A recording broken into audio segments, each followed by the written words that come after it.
जीवन में व्रत लेना है। लोग मुझसे पूछते हैं आपके संप्रदाय में कोई व्रत नहीं होता, एकादशी भी नहीं होती, कोई व्रत नहीं होता। एक माता मंदिर में मिली, बोले करवा चौथ भी नहीं होता। लो बताओ, आप तो कहते हैं अपने लिए ना करो किसी के लिए करो, तो करवा चौथ तो किसी के लिए किया जाता है, वो भी नहीं होता। तो मैंने कहा माता जी आपके पति हैं इस समय आपके साथ? बोली हाँ है। मैंने कहा कहां है? अरे यहीं कहीं होंगे। ऐसा ही उत्तर मिला था मुझे, मैं बता रहा हूं ईमानदारी से, अरे यहीं कहीं होंगे। तो मैंने कहा आप चाहती हैं ये आपको 7 जन्म मिलते ही रहें?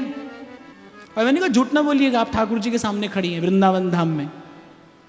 वो निकल गई यहां वहां से। मैंने आवाज देकर कहा इसीलिए नहीं रखते हम ये व्रत। क्यों फंसना है संसार में? संसार का प्रत्येक व्रत तो संसार देने वाला है भाई।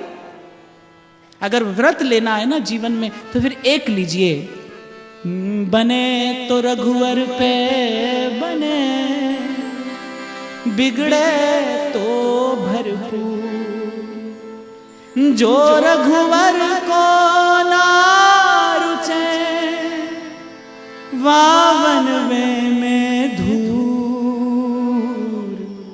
वावन में धूर। अपने प्रभु के अतिरिक्त आप किसी से नहीं लेंगे, ये व्रत लीजिए। एक शायर कहता है, जिंदगी दी है तो जीने का हुनर भी दे दे,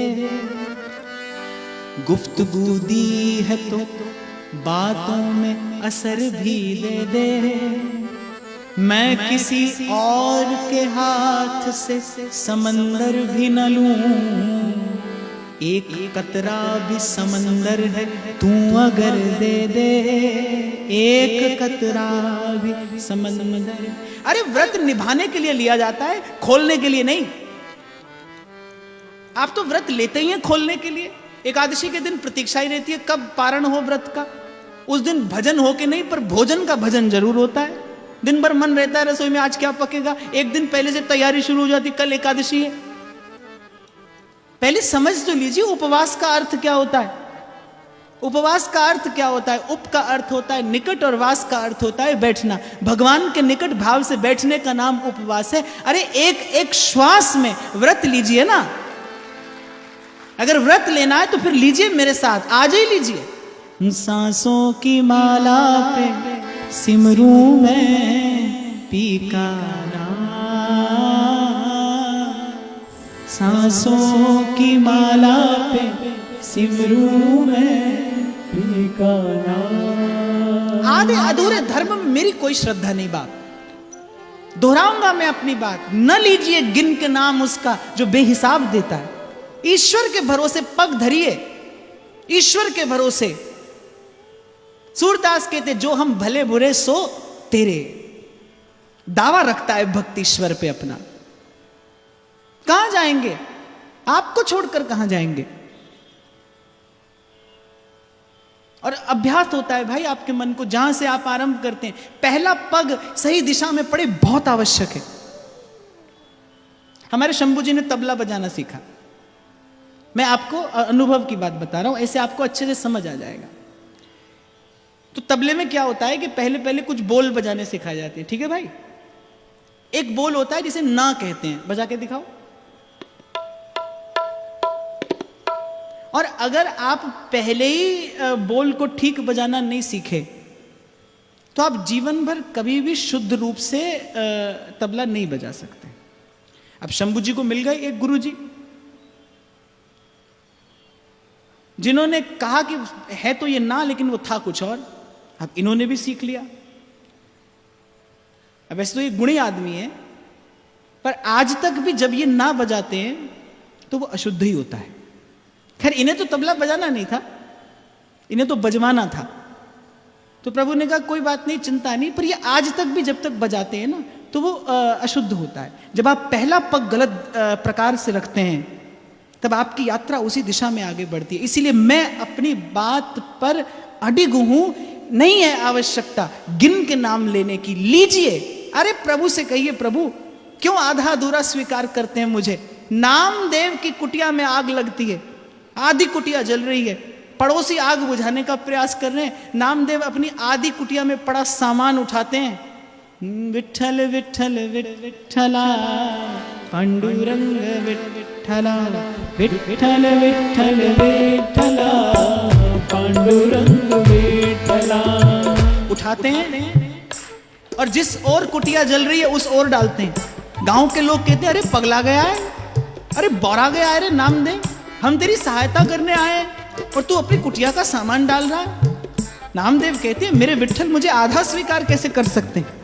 नामदेव की कुटिया में विठ्ठल के अतिरिक्त कौन आ सकता है? अग्नि नहीं है, मेरे विठ्ठल ही इस रूप में पधारे हैं। अरे कुत्ता आता है नामदेव की कुटिया में, नामदेव प्रभु को भोग लगाने के लिए अमनिया बना रहे हैं और कुत्ता रोटी उठाकर दौड़ता है, नामदेव पीछे पीछे दौड़ते हैं। नामदेव ने पकाई रोटी कुत्ते ने उठाई, पीछे घी का कटोरा लिए जा रहे हैं। कैसे कैसे मुस्कुराते होंगे बैकुंठनाथ नामदेव को इस प्रकार कुकर के पीछे भागता देखकर, हाथ में घी का कटोरा। नामदेव ने पकाई रोटी कुत्ते ने उठाई, पीछे घी का कटोरा लिए जा रहे। बोले रूखी तो ना खाओ, थोड़ा घी तो लगाओ, रूप अपना क्यों मुझसे छिपा रहे। विठ्ठल विठ्ठल विठ्ठला पांडुरंग विठ्ठला, विठ्ठल विठ्ठल विठ्ठला पांडुरंग विठ्ठला। हे प्रभु आप मुझसे अपना स्वरूप छिपा नहीं सकते। नामदेव को भरोसा है कि नामदेव की कुटिया पे विठ्ठल के अतिरिक्त कोई नहीं आ सकता। अरे पहले ही जीवन बहुत उलझा है बाप, और मत उलझाइए इसे। भक्ति तो है जो आपको सरल करती है, जो जीवन का मार्ग सरल करती है, आप इसे और ना उलझाइए। आप गिनते रहेंगे माला जीवन भर। आप कहते हैं कि गिनकर नाम लें और भगवान क्या कहते हैं? वाग गदगदा द्रवते यस्य चित्तम हसत्य वीक्षणम रुदती क्वचिच्च विलज्ज उद्गायति नृत्यति च मदभक्ति युक्तो भुवनम पुनाति। भगवान कहते जब कोई गदगद स्वर से, अर्थात न कह पाए ठीक से कृष्ण, कृष्ण कहने से पहले स्वर गदगद हो जाए, भर जाए अश्रुओं से नेत्र, प्रेम से हृदय, कभी हंसे कभी रोए, जब सुध ना रहे, भगवान कहते ऐसा भक्त त्रिभुवन को पवित्र करता है, ऐसा भक्त त्रिभुवन को पवित्र करता है।